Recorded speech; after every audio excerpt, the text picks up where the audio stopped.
शैतानिर्रजीम बिस्मिल्लाहिर्रहमानिर्रहीम अस्सलाम वालेकुम my dear students and viewers. उम्मीद है आप सब लोग खैरियत से होंगे।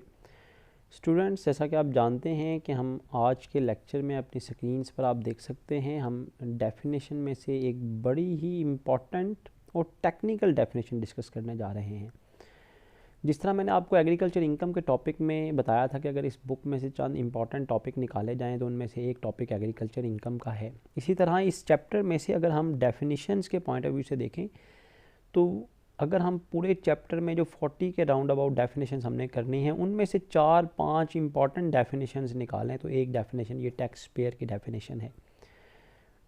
पास पेपर में भी आप देखेंगे, आपको लगेगा शायद हर एक साल के बाद या रूटीन से भी डेफिनेशन ये आती रही है पेपर में टैक्स पेयर की। टैक्स पेयर की टर्म सुनने में तो बड़ी सिंपल सी है कि भाई टैक्स पेयर टैक्स अदा करने वाला, ये तो हो गए इसके डिक्शनरी मीनिंग, लिटरल मीनिंग, इसके लुग़वी मानी हो गए। लेकिन इनकम टैक्स ऑर्डिनेंस 2001 सेक्शन 2 में टैक्स पेयर किसको कहा गया है, ये टर्म किस किस के लिए इस्तेमाल होती है, ये हम आज डिस्कस करेंगे। बड़ा ही इम्पॉर्टेंट टॉपिक है, इन्फॉर्मेटिव तो है ही है, लेकिन मैंने बताया कि पेपर पॉइंट ऑफ व्यू से बड़ी इंपॉर्टेंट है। तो आज के इस लेक्चर में मैं आपको जस्ट ये वन डेफिनेशन करवाऊंगा। लेंथी डेफिनेशन है, मैंने आपको बताया था पेपर में कुछ डेफिनेशन शॉर्ट होती हैं, 3-4 लाइन्स में डेफिनेशन आप लिखते हैं, उसके भी उतने मार्क्स हैं। अगर पेपर में ये डेफिनेशन आएगी तो ये जितनी इसकी लेंथ आप देख रहे हैं विद एक्सप्लेनेशन ये आपको लिखनी पड़ेगी। ये बड़ी ही इंपॉर्टेंट डेफिनेशन है। ऑल दो लेंथी, मैंने बताया कुछ डेफिनेशन शॉर्ट हैं, कुछ लेंथी हैं, तो जैसा भी है आपको ये अटैम्प्ट करना है। तो टैक्स पेयर की डेफिनेशन बड़ी ही इंपॉर्टेंट है, आप इसको किसी सूरत छोड़ नहीं सकते। हमने एक लॉन्ग क्वेश्चन करना है, उसमें भी ये डेफिनेशन यूज़ होनी है, तो इसके भी 2-in-1 पर्पज़ हैं। वो क्यों नहीं मैं करवा रहा, क्योंकि वो सेपरेट क्वेश्चन है, उसका एक पोर्शन है जिसमें आपने टैक्स पेयर की डेफिनेशन लिखनी है। तो किसी सूरत भी आप इसको इजी ना लें कि भाई हम इसको छोड़ देते हैं, ये लेंथ ही है। भैया आपको करनी ही करनी है हर सूरत। तो स्टार्ट करते हैं जी। मैंने बताया जैसा कि इसके लिटरल मीनिंग तो ये है जी टैक्स अदा करने वाला, लेकिन इनकम टैक्स ऑर्डिनेंस 2001 में इसके ये मीनिंग नहीं है। Income tax ordinance 2001 section 2 sub section 66 के मुताबिक ये 4 मीनिंग्स हैं जी टैक्स पेयर के। ये 4 टाइप ऑफ पर्सनस को टैक्स पेयर कहा जाता है। पर्सन का लफ्ज़ मैं इस्तेमाल कर रहा हूँ, पर्सन का मतलब शख्स नहीं है। मैंने बताया भी था आपको कि पर्सन का मतलब इनकम टैक्स ऑर्डिनेंस 2001 में पर्सन का मतलब एक इंडिविजुअल भी है, एक कंपनी भी है, एक एसोसिएशन भी है। गवर्नमेंट के लिए भी पर्सन का लफ्ज़ इस्तेमाल होता है। A person who drives an amount chargeable to tax, person उसको कहा जाता है। फिर सुन लें, पर्सन का मतलब इंडिविजुअल भी है, कंपनी भी है, एसोसिएशन भी है। Person who drives an amount, जो रकम कमा रहा हो, रकम हासिल कर रहा हो। ड्राइव्स आमतौर पर लफ्ज़ इस्तेमाल होता है जब कोई आमदनी कमा रहा हो। अगर इंडिविजुअल है तो जॉब कर रहा है या कोई बिज़नेस कर रहा है, या वो किसी भी और ज़राए से प्रॉपर्टी के ज़रिए, कैपिटल गेन के ज़रिए या अदर सोर्सेज के ज़रिए आमदनी कमा रहा है। तो ड्राइव्स एन अमाउंट का मतलब है आमदनी कमा रहा हो, रकम कमा रहा हो, इतनी रकम that is chargeable to tax, जो चार्जेबल टू टैक्स हो, टैक्स के काबिल हो। इससे भी एक कॉन्सेप्ट समझ लें। देखें, हर मुल्क का अपना अपना कानून है। पाकिस्तान के कानून के मुताबिक हर शख्स या हर इदारा उसको टैक्स नहीं पे करना होता। मतलब ये नहीं कि आपकी आमदनी कम है फिर भी आपने टैक्स देना है, आमदनी ज़्यादा है फिर भी टैक्स देना है, ऐसा नहीं है। तो टैक्सेबल लिमिट है पाकिस्तान में। सैलरीड पर्सन के लिए डिफरेंट है, बिजनेसमैन के लिए डिफरेंट है, कंपनी के लिए डिफरेंट है। बल्कि कंपनी के लिए तो पाकिस्तान में लाजमी भी हर कंपनी लाजमी टैक्स देगी, लेकिन हर इंडिविजुअल के लिए या हर जो बिजनेसमैन है उसके लिए लाजमी नहीं है वो टैक्स दे। हाँ, तब टैक्स देगा जब उसकी इनकम एक ख़ास हद से बढ़ जाएगी। मतलब हद मुकर्रर की है टैक्स डिपार्टमेंट ने कि भाई इस हद से ज़्यादा आपकी इनकम होगी तो आपको टैक्स देना पड़ेगा, चार्जेबल टू टैक्स होगा। अगर आपकी इनकम एक ख़ास लिमिट, जो भी टैक्स डिपार्टमेंट ने मुकर्रर की है, जो हर साल चेंज हो सकती है, कई साल 2-3 साल सेम रह सकती है, चौथे साल चेंज हो सकती है, हर साल गवर्नमेंट उसको रिवाइज़ कर देती है, चेंज कर देती है depending upon the economic conditions. तो टैक्स पेयर कौन कहलाएगा? Who drives an amount chargeable to tax, जो इनकम ड्राइव करे, आमदनी कमा रहा हो, इतनी आमदनी चार्जेबल टू टैक्स, जो टैक्स के काबिल भी हो। मतलब अगर कोई कम आमदनी कमा रहा है, उसकी आमदनी इतनी कम है कि वो चार्जेबल टू टैक्स नहीं है, टैक्स के कानून के मुताबिक उस पर टैक्स लागू नहीं होगा, तो फिर वो टैक्स पेयर भी नहीं कहलाएगा। देखिए आम ज़ुबान में तो टैक्स पेयर का लफ्ज़ समझ आते भी टैक्स जो अदा कर रहा है, जबकि ऐसा नहीं है। जो आमदनी कमाना शुरू हो गया ना, इतनी आमदनी है एंड सम अमाउंट जो टैक्स डिपार्टमेंट ने मुकर्रर की है जिस पर वो टैक्स लागू करते हैं, इतनी आमदनी जो कमाना शुरू हो गया ना, उसको क्या कहा जाएगा? टैक्स पेयर कहा जाएगा। A person who drives an amount chargeable to tax, ये नहीं लिखा हुआ जो टैक्स पे कर रहा हो, लिखा हो इतनी आमदनी कमा रहा हो कि वो चार्जेबल टू टैक्स हो, तो उसको टैक्स पेयर का स्टेटस मिल जाता है, नाम मिल जाता है इनकम टैक्स ऑर्डिनेंस 2001 के मुताबिक। सेकंड मीनिंग है जी representative of such person. Such person मतलब ऐसा शख्स, ऐसा इदारा, ऐसी एसोसिएशन। सच पर्सन मतलब वो पर्सन जिसके बारे में फर्स्ट पॉइंट में बात हुई है। यहाँ पर सच पर्सन किसके लिए इस्तेमाल हुआ है? कौन सा पर्सन? ये वाला person, a person who drives an amount chargeable to tax. ऐसे पर्सन का नुमाइंदा, रिप्रेजेंटेटिव, होता क्या है कि एक पर्सन जॉब कर रहा है ना, तो उसका कोई रिप्रेजेंटेटिव होता है। वो जॉइंट फैमिली में घर का एक सरबराह होता है, जिसके बारे में पढ़ा था, एसोसिएशन ऑफ पर्सन। वो जो घर का सरबराह होता है वही टैक्स जो है अदा करता है। बाकी सबसे वो इनकम का पोर्शन लेता है, घर का मैस किचन इकट्ठा चलाता है, घर के बाकी सारे खर्चे इकट्ठे होते हैं, फिर घर के उस सरबराह से उसको एसोसिएशन ऑफ पर्सन ट्रीट करके उससे टैक्स लिया जाता है। तो ये पर्सन खुद तो नहीं टैक्स पेयर कहलाएगा, जो इसका सरबराह है, जिस फैमिली का ये हिस्सा है, उसको टैक्स पेयर कहा जाएगा। और फिर होता क्या, जो कोई लोग बिज़नेस कर रहे हैं तो उनकी इन्वेस्टमेंट तो होती है, लेकिन वो बिज़नेस खुद रन नहीं कर रहे होते, उन्होंने मैनेजर अपॉइंट किए होते हैं, या अपना पार्टनर, किसी को पार्टनर बनाया होता है, वो पार्टनर बिजनेस चला रहा होता है। वो पार्टनर क्या है? रिप्रेजेंटेटिव है सच पर्सन का। या कोई मैनेजर अगर एम्प्लॉय किया तो वो मैनेजर कौन है? रिप्रेजेंटेटिव है सच पर्सन का। A person who drives an amount chargeable to tax, representative of such person, ऐसे पर्सन का जो नुमाइंदा है ना, जो उसका मैनेजर है या उसका पार्टनर है या उस एसोसिएशन, उस फैमिली का रिप्रेजेंटेटिव है, वो भी टैक्स पेयर कहलाएगा। Person who drives an amount chargeable to tax. Second point क्या है? Representative of such person.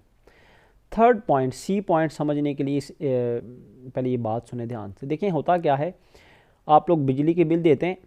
अब वो गैप को, जिस शहर में हैं आप, जिस सूबे में हैं, वहाँ पर इलेक्ट्रिक पावर कंपनी है जो गवर्नमेंट ने बनाई है, वो आपसे जो है आपके बिल्स कलेक्ट करती है। इसी तरह टेलीफोन डिपार्टमेंट PTCL आपसे बिल लेता है। इस तरह गैस डिपार्टमेंट, सुई नॉर्दर्न या सुई साउदर्न गैस, आपसे आपके गैस के बिल्स लेती है। अब होता क्या है, वो इन बिल्स के साथ साथ ऊपर लिखते हैं भाई टैक्स है जी, ये इनकम टैक्स दें जी। अब सोचें कि ये काम इनका इलेक्ट्रिसिटी प्रोवाइड करना है, टैक्स इकट्ठा करना तो काम नहीं है। समझ रहे हैं बात? इसी तरह अगर PTCL की बात करें तो उसका काम जो है वो PTCL के बिल लेना ना, टैक्स लेना तो नहीं है उसका काम। इसी तरह आप जो टेलीकम्युनिकेशन कंपनीज़ हैं, वारिद, टेलीनॉर, जैज़ है, आप इनमें देखें लोड करवाते हैं, इसमें रिचार्ज करवाते हैं, वहाँ पर टैक्स करता है। हर कॉल के साथ चार्जेस टैक्सेस करते हैं, वो कहते हैं इंक्लूडेड टैक्स है या एक्सक्लूडेड टैक्स है, टैक्स अलग से देना पड़ेगा। अब देखें ये टेलीकम्युनिकेशन कंपनी को क्या हक बनता है टैक्स लेने का। इसी तरह अगर आप कहीं जॉब कर रहे हैं, किसी एजुकेशन डिपार्टमेंट में, किसी प्राइवेट इदारे में, या किसी और यूनिवर्सिटी में पढ़ा रहे हैं, या यूनिवर्सिटी के पेपर चेक करते हैं, मार्किंग करते हैं, या कोई और ऐसी असाइनमेंट है, किसी कंपनी में जॉब करते हैं, वो आपका टैक्स काट लेते हैं। इस तरह मैंने बताया कि हम पंजाब यूनिवर्सिटी के पेपर बनाते हैं या चेक करते हैं, वो हमारा टैक्स काट कर हमें रिम्यूनरेशन देते हैं, मुआवजा देते हैं। भाई उनको क्या इख्तियार है टैक्स लेने का? टैक्स के लिए तो अलग सा इदारा है, अलग सिस्टम है FBR का। तो बात सुने भाई, ये जैज़, टेलीनॉर, वारिद या ये गवर्नमेंट यूनिवर्सिटीज़, कॉलेजेस, ये जो टैक्सेस काटते हैं अपने टीचर्स का या अपने स्टाफ का, या जैसे मैंने बताया जैज़, वारिद और यूफोन वाले टैक्स काटते हैं, या सुई साउदर्न गैस, सुई नॉर्दर्न गैस, ये PTCL, ये गैपको, ये वापडा, ये आपके टैक्सेस काटते हैं, ये अपनी मर्ज़ी से नहीं काटते। इनकी ज़िम्मेदारी लगाई है टैक्स डिपार्टमेंट ने कि आपने टैक्स काटना है, उसे जमा करना है, और फिर ये हुकूमत के बनाए गए जो टैक्स डिपार्टमेंट का इदारा है उसमें जमा करवाना है। ये इनकी ज़िम्मेदारी किसने लगाई है? गवर्नमेंट ने लगाई है, गवर्नमेंट ऑफ पाकिस्तान ने लगाई है। भाई जैज़, टेलीनॉर, वारिद वालों को कहा है, PTCL वालों को कहा है, गैपको को, वापडा को कहा है सुई गैस वालों को कहा है कि आपने बिल्स के अंदर टैक्स शामिल करना है और वो टैक्स काट कर जमा करना है, जमा करके आपने हुकूमत को जमा करवाना है। तो भाई ये जितने भी इदारे आपके टैक्सेस काटते हैं, बेशक आप किसी कॉलेज में पढ़ा रहे हैं वो कॉलेज वाले आपका टैक्स काट रहे हैं, आप पंजाब यूनिवर्सिटी में पढ़ा रहे हैं या मार्किंग कर रहे हैं या पेपर बना रहे हैं वो आपका टैक्स काटते हैं, ये जितने भी टेली कम्युनिकेशन इंस्टीट्यूशन हैं, जायज़ वारिद टेलीनॉर, ये आपका टैक्स काटते हैं, या जैसा कि मैंने बताया कि ये वापडा वाले आपका टैक्स काटते हैं। भाई ये टैक्स काटने वाले ये सारे इदारे क्या कहलाते हैं? वो कंपनी जहाँ पे आप जॉब करते हैं अगर वो आपके सैलरी में से टैक्स काटती है तो ये कंपनी भी क्या कहलाएगी? Tax payer. ये जायज़ वारिद टेलीनॉर वाले भी क्या कहलाएंगे? Tax pair. ये गैपको, वापडा, सुई गैस कंपनी, PTCL वाली कंपनी, ये क्या कहलाएंगे? ये कहलाएंगे टैक्स पेयर। इस पॉइंट में ये लिखा हुआ है। अ पर्सन रिस्पॉन्सिबल, जिसकी जिम्मेदारी लगाई गई हो, टू डिडक्ट, के वो काटे, कलेक्ट जमा करे, एंड डिपॉजिट और फिर जमा करवा दे इस विद द गवर्नमेंट, हुकूमत के अकाउंट में, under the provisions of the income tax law, income tax के कानून के मुताबिक। ये नहीं कि अपनी मर्जी से टैक्स काट ले, जो टैक्स काटेगी वो किसके मुताबिक है? Provisions of the income tax law, income tax के कानून के मुताबिक जो वो टैक्स काटेंगे, कलेक्ट करेंगे, फिर उसे जमा करवा देंगे हुकूमत को। तो ये जो पर्सन जिनकी ज़िम्मेदारी है, किनकी ज़िम्मेदारी है? जैसे मैंने बताया वापडा की ज़िम्मेदारी है, PTCL की ज़िम्मेदारी है, डिफरेंट कंपनीज़ की ज़िम्मेदारी है, सुई गैस कंपनी की ज़िम्मेदारी है कि वो आपका टैक्स काटे, कलेक्ट करे और फिर जमा करवा दे हुकूमत को, under the provisions of the income tax law, income tax के कानून के मुताबिक। तो ये क्या कहलाएंगे? टैक्स पेयर कहलाएंगे। सबसे पहला क्या पॉइंट है जी? A person who drives an amount chargeable to tax. Second क्या है? Representative of such person. Third क्या है? पर्सन रिस्पॉन्सिबल टू डिडक्ट और collect tax and deposit it with the government under the provisions of income tax law. Fourth और last point है any person required to furnish a return. अच्छा, अब ये भी बात ज़रा समझ लें ध्यान से। रिटर्न का मतलब आपने लफ्ज़ी मतलब है वापसी, रिटर्न होना, बदला, लेकिन यहाँ पर रिटर्न का मतलब है a person required to furnish a return. Furnish a return का मतलब है जो अपनी तफसीलात बना कर दे। रिटर्न स्टेटमेंट्स को कहा जाता है, रिटर्न डिटेल को कहा जाता है, गोशवारों को कहा जाता है। रिटर्न ऑफ इनकम का मतलब है आमदनी की तफसीलात। फर्निश आ रिटर्न, बना कर दे, फर्निश करके दे, क्या? रिटर्न स्टेटमेंट, गोशवारे। होता क्या है? टैक्स डिपार्टमेंट आपने देखा होगा तारीखें देता है, भाई इस तारीख तक अपने गोशवारे जमा करवा दें, अपनी रिटर्न जमा करवा दें, अपनी आमदनी की तफसीलात जमा करवा दें। तो लोग अपनी आमदनी की तफसीलात जमा करवा देते हैं और जो टैक्स डिपार्टमेंट ने फॉर्मेट दिया होता है, तरीक़ाकार दिया होता है, उसके मुताबिक वो अपनी आमदनी की तफसीलात जमा करवा देते हैं। वो आमदनी की तफसीलात जमा करवाने को हम कहते हैं furnishing a return. Return furnish करना, बना कर देना। एनी पर्सन, किसी भी person, require to furnish a return, जिससे मांगा जाए, रिक्वायर किया जाए, फर्निश आ रिटर्न के वो अपनी रिटर्न बना कर दे, या कहा जाए पे टैक्स के टैक्स अदा करो under the income tax ordinance 2001, उस पर्सन को भी टैक्स पेयर कहा जाएगा। जो जिसको कहा जाए रिक्वायर्ड, जिससे डिमांड की जाए, मांगी जाए कि वो रिटर्न बना कर दे, या जिसको कहा जाए पे टैक्स के वो टैक्स अदा करें, वो इनकम टैक्स ऑर्डिनेंस 2001 के मुताबिक वो क्या कहलाएगा? वो टैक्स पेयर कहलाएगा। तो ये 4 मीनिंग्स हैं जी। सेक्शन 2 है, सब सेक्शन 66 है, ये 4 मीनिंग, और बाकी हम एक्सप्लेनेशन पढ़ने जा रहे हैं। इस डेफिनेशन में एक्सप्लेनेशन जो है मीनिंग से भी ज़्यादा इंपॉर्टेंट है। मीनिंग तो टेक्निकल है ही है, इम्पॉर्टेंट है ही है, एक्सप्लेनेशन बड़ी इंपॉर्टेंट है यहाँ पर। तो टैक्स पेयर मीन्स क्या है? A person who drives an amount chargeable to tax, representative of such person, a person responsible to deduct और collect tax and deposit it with the government under the provisions of the income tax law, any person require to furnish a return और pay tax under the income tax ordinance 2001। अब मेरे साथ आप इसको ज़रा revise करें। 4 point है जी। Tax payer mean a person who drives an amount chargeable to tax, representative of such person, a person responsible to deduct or collect tax and deposit it with the government under the provisions of income tax law। Fourth और last point है जी, a person required to furnish a return or pay tax under income tax ordinance 2001। Clear है जी। इसको इसी तरह से याद करना है, सेम टू सेम ये मीनिंग आपने लिखने हैं। एक्सप्लेनेशन में हम चेंज कर सकते हैं वर्डिंग्स की। तो एक्सप्लेनेशन पढ़ते हैं जी। एक्सप्लेनेशन इसकी काफ़ी लेंथी है, देखें ए से लेकर 7 पॉइंट इस पेज पर हैं, 8, 9, 10, 11, 12, 13, 14 टोटल पॉइंट हैं। ईजी हैं लेकिन जाहिर सी बात है याद करने में आपको एफर्ट करनी पड़ेगी। तो ये एक्सप्लेनेशन के कुछ पॉइंट तो देखें मीनिंग को ही एक्सप्लेन कर रहे हैं ना। जैसे फर्स्ट पॉइंट है, हम यहाँ पर क्या पढ़ा था, person who drives an amount chargeable to tax. तो उसकी एक्सप्लेनेशन ये लिखी हुई है, every person whose total income during the tax year, उसकी इनकम इतनी हो एक्सीड्स के वो बढ़ जाए उस मैक्सिमम अमाउंट है that is not chargeable to tax, उस लिमिट से बढ़ जाए जो टैक्सेबल नहीं है। जाहिर सी बात है अगर लिमिट 5 लाख है, 5 लाख से इनकम बढ़ेगी तो वो क्या कहलाएगा, टैक्स पेयर कहलाएगा। तो every person whose total income during the tax year exceeds the maximum amount that is not chargeable to tax, exceed कर जाए, बढ़ जाए उस लिमिट से जो टैक्सेबल नहीं है। तो मैंने भी यही कहा था, देखें उस लिमिट से बढ़ेगी तो इनकम क्या कहलाएगी, मतलब वो टैक्स पेयर कहलाएगा, वो उस डेफिनेशन पर पूरा उतरेगा। Every company irrespective of income, मैं पहले भी बता चुका हूँ, पाकिस्तान में कंपनी जो है उसके लिए टैक्स देना लाजमी है, चाहे उसकी इनकम 1 रुपया ही क्यों ना हो।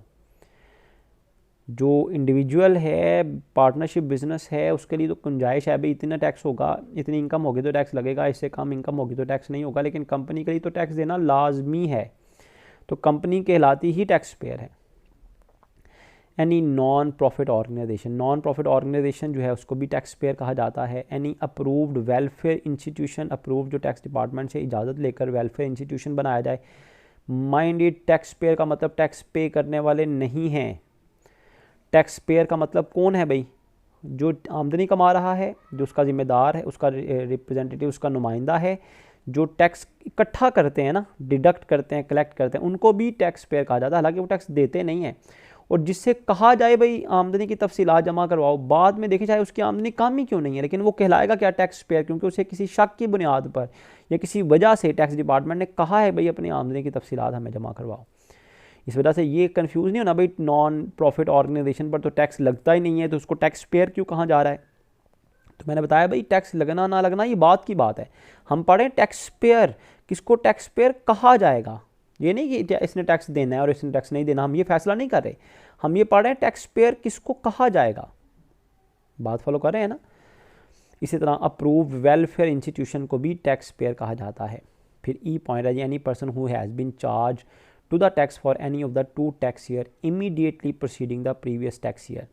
अब देखें जिसने फॉर एग्जाम्पल आपकी पिछले 2 सालों में आपकी आमदनी इतनी थी कि आपका टैक्स बनता था, पिछले 2 साल तो आपने टैक्स दिया, इस साल आपकी आमदनी ही थोड़ी है, अब आप पर टैक्स बनता ही नहीं है, लेकिन कहलाएंगे आप टैक्स पेयर ही। देना या ना देना, टैक्स देना या ना देना ये बाद की बात है, कहलाएंगे tax payer. A person who has been charge to tax for any of the 2 tax year immediately proceeding the previous tax year. उसके बाद जी any person who claims a loss carry forward from a previous tax year, जिसको अगर पिछले साल loss हुआ था, किसी पर्सन को अपने किसी बिजनेस में लॉस हुआ था या प्रॉपर्टी में से लॉस हुआ था या किसी और उसकी सोर्स ऑफ इनकम में से उसको लॉस हुआ था, वो लॉस वो इस साल कैरी फॉरवर्ड कर कर आया है और कह रहा है कि मेरी आमदनी में से मेरे पिछले सालों का लॉस एडजस्ट किया जाए, ऐसा पर्सन भी क्या कहलाएगा, टैक्स पेयर कहलाएगा। कैरी फॉरवर्ड का हमने पूरा क्वेश्चन पढ़ना है कि जब आपके लॉसेस ज़्यादा हो जाते हैं तो जाहिर सी बात है टैक्स तो नहीं लगता ना, टैक्स तो इनकम पर लगना है। तो आपको ये कानून के मुताबिक कुछ प्रोविजंस हैं, कुछ शराइत हैं, उसके मुताबिक ये इजाज़त दी जाती है कि भाई आप क्या करें, आप अपनी आमदनी का कुछ हिस्सा यहाँ पर रहने दें, मतलब आप अपने लॉसेस का कुछ हिस्सा जो है वो अगले सालों में ट्रांसफ़र कर लें, अगले सालों की आमदनी में से उसे माइनस कर लीजिएगा ताकि आपको कुछ जो है वो कंपनसेशन हो सके। उसको हम कहते हैं carry forward of losses, losses को अगले साल ले जाना। फिर एनी पर्सन हु ओज immovable property with the land area of 250 square yard और मोर, किसी भी पर्सन के पास कोई इमूवेबल प्रॉपर्टी है, कोई ज़मीन है, कोई घर है, कोई मकान है, लैंड एरिया 250 स्क्वायर यार्ड या इससे ज़्यादा हो, और एनी फ्लैट या कोई फ्लैट हो in the area falling with in the municipal limits, या कोई भी फ्लैट हो किसी एरिया में जो म्यूनसिपल लिमिट्स में आता है, existing immediately before the commencement of local government, existing immediately before the commencement of local government laws in the province or in the cantonment or the Islamabad capital territory। Cantt area में flat हो, cantonment cantt area को कहते हैं, या किसी भी ऐसे और सूबे में हो जो म्यूनसिपल लिमिट्स में आती हैं, before the commencement of local government laws in the province, जो म्यूनसिपल लिमिट्स में आती हैं लोकल गवर्नमेंट के जो लॉज हैं उनके आगाज़ से पहले, या कंटोनमेंट कैंट एरिया में या इस्लामाबाद में अगर उसका कोई फ्लैट है, चाहे उसका एरिया जितना भी है, वो पर्सन क्या कहलाएगा, टैक्स पेयर कहलाएगा। अब टैक्स देना या ना देना बात की बात है। जिसके पास इमूवेबल प्रॉपर्टी होगी 250 स्क्वायर यार्ड या इससे ज़्यादा, या कोई फ्लैट हुआ कहाँ पर, किसी भी म्यूनसिपल लिमिट्स में या कंटोनमेंट में या इस्लामाबाद कैपिटल टेरिटरी में। अब बेशक म्यूनसिपल लिमिट है ना, यहाँ से लेके यहाँ तक बेशक काट दें, आप इजी बनाए ना अपने लिए, क्योंकि एक्सप्लेनेशन है, तो एग्जिस्टिंग से लेकर ये प्रोविंस तक काट दें, बल्कि नहीं म्यूनसिपल लिमिट्स में आ जाए, कंटोनमेंट्स में आ जाए और इस्लामाबाद कैपिटल टेरिटरी में आ जाए। आप देखते हैं अक्सर गाड़ियों के पीछे लिखा था ICT, वो इस्लामाबाद नंबर होता है, इस्लामाबाद के लिए लफ्ज़ इस्तेमाल होता है इस्लामाबाद कैपिटल टेरिटरी। उसके बाद है जी, any person owing 500 square yards और above immovable property in the rating area. अब रेटिंग एरियाज़ कौन से होते हैं, रेटिंग एरिया जिनके रेट्स हुकूमत की किताबों में लिखे होते हैं। ऐसे एरियाज़, ऐसी कॉलोनीज़, ऐसे इलाके जिन्होंने गवर्नमेंट ने खुद एस्टैब्लिश किया होता है, गवर्नमेंट ने खुद बनाया होता है, लोकल गवर्नमेंट्स ने बनाया होता है, वो एरिया जैसे पीपल्स कॉलोनी है, मॉडल टाउन है, वहादत कॉलोनी है, गुजरांवाला के अगर पॉइंट ऑफ व्यू से देखें, सेटेलाइट टाउन है, ये रेटिंग एरियाज़ हैं। ये हुकूमत ने खुद इनिशिएट किए हैं ये प्रोजेक्ट्स, और इन ज़मीनों की जो वैल्यू है ये हुकूमत की किताबों में लिखी हुई है, इसलिए इनको कहते हैं ये रेटिंग एरियाज़ हैं। तो अगर किसी के पास रेटिंग एरिया में 500 स्क्वायर यार्ड्स या इससे अबव की इमूवेबल प्रॉपर्टी है, तो वो पर्सन भी क्या कहलाएगा, टैक्स पेयर कहलाएगा। Then any person who owns a flat with a covered area 2000 square feet. Flat की डेफिनेशन ये है, फ्लैट जिसमें एक वॉशरूम, एक किचन, एक बेडरूम और एक लाउंज होना, उसको फ्लैट कहते हैं।